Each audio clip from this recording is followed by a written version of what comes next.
Students, इस exercise number 6.2 में question number first आपका दिया हुआ है। दो लाइंस हैं ए बी और सी डी जो कि पैरेलल हैं, सॉरी पैरेलल नहीं है, इन्हें हमें प्रूव करना है कि ये पैरेलल है। ओके, तो हमें ये जो वैल्यू दी हुई है ये 50 डिग्री है, ये 130 डिग्री है, एक्स वाई है, तो हमें इन लाइन ए बी और सी डी को पैरेलल प्रूफ करना है। तो हम इसके लिए क्या करेंगे कि पहले निकालेंगे y इक्वल 130 डिग्री, y 130 के इक्वल होगा। क्यों? क्योंकि ये दोनों ही एंगल्स वर्टिकली अपोजिट एंगल्स हैं। और दूसरी कंडीशन है वो ये है कि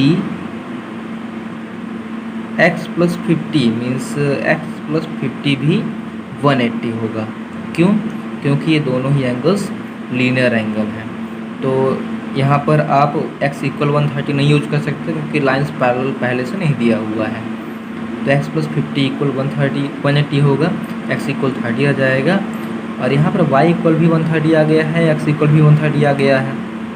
अब चूँकि y और x एंड y दोनों ही अल्टरनेट एंगल्स हैं यहाँ पर फिगर में, एंड अगर अल्टरनेट एंगल्स इक्वल होते हैं तो लाइंस पैरेलल होती हैं, इसलिए ए बी और सी डी पैरेलल होगा। इस तरह से क्वेश्चन नंबर फर्स्ट प्रूफ हुआ। स्टूडेंट्स, क्वेश्चन नंबर जो सेकंड है आपका वो दिया हुआ है कि इसमें कि ए बी और सी डी पैरेलल है, साथ में सी डी ई एफ के पैरेलल है। तो इस तरह से तीनों ही लाइंस आपस में बराबर हुई। आपको एक्स वाई और जेड की वैल्यू निकालनी है, जबकि वाई और जेड का रेशियो 3:7 है। तो हम एक्स वाई और जेड की वैल्यू निकालेंगे। तो हम क्या करेंगे सबसे पहले कैलकुलेशन में वाई और जेड का रेशियो दिया हुआ 3:7, तो जैसे नॉर्मल क्वेश्चन सॉल्व करते थे पहले वैसे अभी भी करेंगे।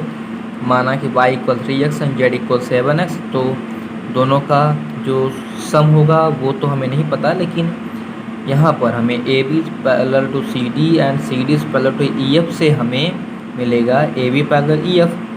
अब जब A B parallel E F होगा दिस मीन्स हमें x इक्वल जेड मिल जाएगा अल्टरनेट एंगल से। तो ये हमें मिला हुआ है x इक्वल जेड। क्यों? Alternate interior angles. अब दूसरी कंडीशन है वो है कि A B parallel C D, तो x प्लस वाई का सम 180 होगा क्योंकि ये दोनों ही कोइंसिडेंट एंगल्स हैं। x की जगह पर हम z लिख सकते हैं, तो z प्लस वाई इक्वल 180 होगा। अब z और y की वैल्यू अपने पास है, तो हम x की वैल्यू निकाल लिए, x इक्वल 18 आ गया।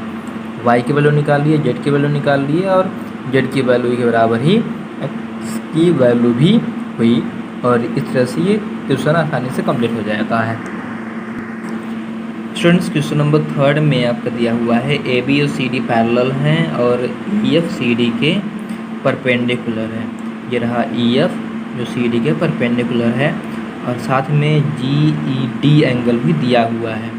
आपको फाइंड करना है ए जी ई मीन्स ये वाला angle, F G E means G E F means ये वाला एंगल, और F G E means F G E ये एंगल फाइंड करना है।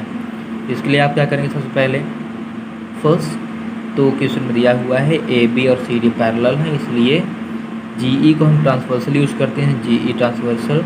तो अल्टरनेट एंगल बेसिस पे देखिए ए जी ई की वैल्यू जो ए जी ई है उसकी वैल्यू जी ई एफ के इक्वल होगी, जी ई डी के, इसलिए 126 आ जाएगा। जो फर्स्ट निकालना था वो आपका आ गया। जब जी ई डी निकालना हुआ तो हम जी ई डी भी आसानी से निकाल सकते हैं, बट यहाँ पे हम थोड़ा सा और शॉर्ट में कर लेते हैं। पहले एफ जी ई निकाल लेते हैं। A G E plus F G E equal 180 degree, क्योंकि दोनों ही कोइंसिडेंट एंगल्स हैं, दोनों को सम करने पर 180 आएगा। तो एफ जी ई इक्वल इसे सॉल्व करने पर आ गया 54 डिग्री। फिर G E D equal C G E F plus F E D. ये क्यों है? क्योंकि यहाँ पर G E D equal G E D को ही स्प्लिट किया गया है, G E F plus F E D हम कर सकते हैं, इसलिए ऐसा किया गया है। उसके बाद वैल्यू रखी गई और इसकी वैल्यू जी ई एफ की वैल्यू भी आ गई। ओके, फिर क्वेश्चन नंबर 4 में देखिए ये फिगर दिया हुआ है कि पी क्यू आर एस के पैरेलल है।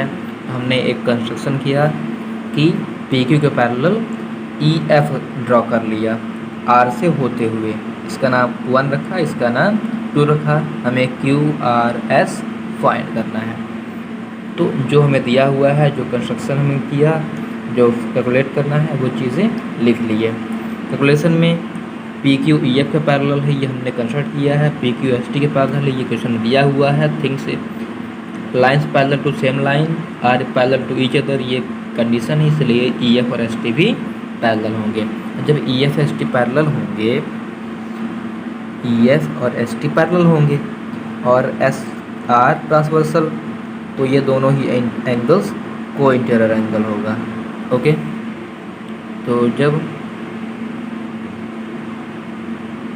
यहाँ पर ई एफ एस टी पैरेलल हुए, इस तरह से पी क्यू और ई एफ, तो ये हमने कंस्ट्रक्शन से ऑलरेडी कंप्लीट किया है, ये भी पैरेलल होंगे, ये भी को इंटीरियर एंगल से 180 होगा। एंगल 1 की वैल्यू आ जाएगी और सिमिलरली हम एंगल 2 की वैल्यू भी फाइंड कर लिए हैं। और जब एंगल 1 और 2 की वैल्यू आ गई तो हमने लाइन ई आर एफ पर कंप्लीट किया और 3 एंगल्स थे ई आर एफ पर, वो थे 1 क्यू आर एस और एंगल 2।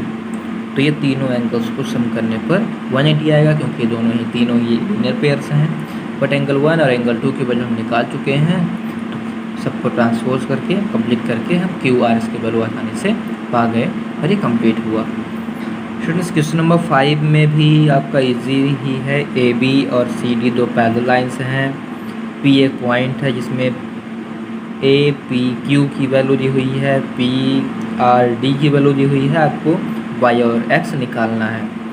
ओके, तो सर जैसे हम कंप्लीट करते हैं क्वेश्चन, गिवन, फाइंड, ये चीज़ लिखे, उसके बाद कैलकुलेशन में लग गए। कैलकुलेशन में ए बी और सी डी पैरेलल हैं, पी क्यू को हम ट्रांसवर्सल ले रहे हैं, तो x इक्वल 50 आ जाएगा। ओके, x इक्वल 50 आ गया, जो फर्स्ट वैल्यू आ गई।